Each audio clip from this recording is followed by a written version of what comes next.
The food and beverages sectors have been hugely impacted due to global supply chain disruptions, from Nandos and KFC running out of chickens to MacDonalds facing milkshake shortages. Bars and restaurants have struggled to fill shelves with alcohol for the summer season. However, it's not only the food and beverages sector which has been impacted. Accenture reports that 94% of Fortune 1000 companies are seeing supply chain disruptions due to COVID-19 variants. The latest victim is the furniture sector. IKEA is facing a substantial crisis amounting to 10% of its stock.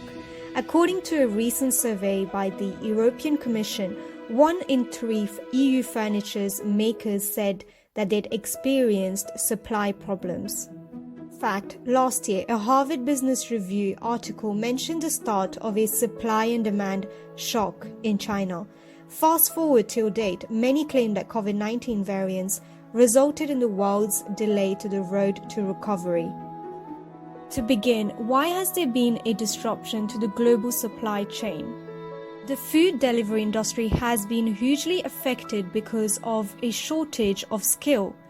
The British Meat Processors Association, BMPA, said the shortage of skills was so critical. Some plants have reported vacancies of 10% to 16% for permanent positions. The pandemic is to blame. In fact, between 5 to 10% of their workforces have been alerted by the NHS app and asked to self-isolate. As a result, this puts pressure on retailers' ability to maintain their opening hours. For example, Iceland stated that over 1,000 workers, at least 3% of their total staff, have been asked to self-isolate because they have been pinged by the app, forcing them to reduce trading hours and shut few stores. The UK is also heavily reliant on seasonal migrant labourers coming from Romania and Bulgaria to harvest crops. At least 70,000 to 80,000 seasonal agricultural workers enter the UK every year. Unfortunately, this hasn't been the case due to the pandemic. Therefore, the UK must readdress its labour and migration policies in the agriculture food sector. Secondly, the global political factors have also contributed to the supply chain disruptions. Political risk do not only impact supply, but could also impact other areas such as food prices. The American Vice President has pledged to partner to increase the capacity of Southeast Asia to identify new COVID-19 variants and boost regional preparedness when she visited Singapore in late August. However, the UK is facing a shortage of between 60,000 to 100,000 lorry drivers.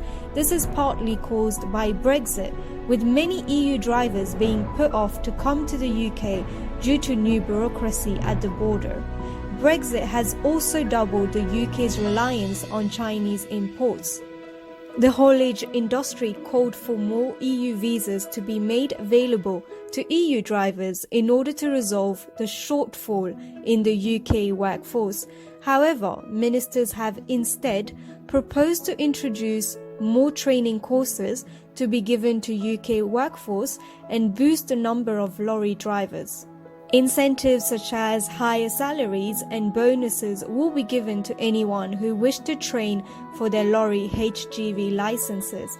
Despite the minister's proposals, retailers such as Iceland warned that truck lorry driver shortages will last till 2022. What does this mean for businesses and consumers? The current situation is a big test for the global trading system's resilience. Since the pandemic began, there are lines of ships outside ports at their longest time. Back in March 2021, the Suez Canal Blockage exposed the vulnerabilities in the global transport. In fact, we are now approaching the winter holiday season, and consumers have realized that the global supply chain isn't working at the moment. The pandemic, the booming consumer demand, the raging storms, shortage of cargo ships and containers, as well as a lack of people willing to drive lorries or stock shelves in warehouses and retail stores for the wages offered, have all contributed to the consumers being aware that goods are either costly or not in stock. Therefore, consumers have changed their shopping behavior as a result of the supply chain issues.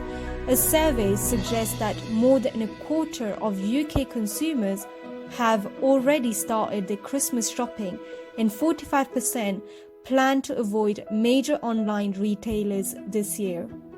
Every October, there's a week-long national holiday in China, and this is seen as an unofficial deadline to get shipments to reach the US and Europe in time for all the holiday shopping seasons. This results in huge pressure for the global trading system to meet the cutoff, and the resilience should be stronger than ever. Although the FT estimated the price of moving goods from businesses up to 10 times higher than this time last year, figures released by China and Germany raises hopes that there is an end to supply chain issues. The figures reported by China's exports reveals an increase by 25.6% year-on-year in August, and Germany's industrial output has increased 1% month-on-month in July. This may imply a positive sign that countries are navigating towards their growth track and perhaps have overcome their worst challenges. Consumers also continue to raise questions whether the supply chain could have been better managed. Accenture has listed planning issues such as rethinking the operating model and building an asset-light network, including greater transparency. These sudden changes are implemented, we could expect a better supply chain management in a post-pandemic world.